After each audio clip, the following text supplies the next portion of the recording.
salite corte, quindi mediamente di 5 km di lunghezza, però salite molto, molto ripide, molto impegnative, con dei picchi massimi anche del 15%. Non sarà il classico tappone dolomitico, ma una frazione movimentata capace di regalare sorprese. È la 15ª tappa del Giro d'Italia, in programma domenica 20 maggio e presentata oggi a Ca del Poggio, nel Trevigiano, tra i vigneti di Prosecco.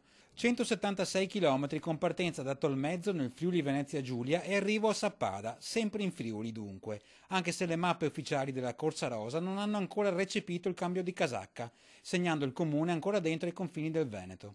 E proprio nel Veneto si snoda gran parte del percorso, tutto il Cadore da Lorenzago, Pieve, passando per Cortina, Passo Tre Croci e Auronzo, per poi entrare nel Comelico affrontando 2 salite inedite, Passo di Sant'Antonio e Costa Lissoio.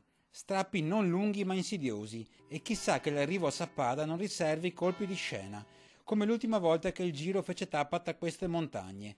Era il 1987 e successe un finimondo.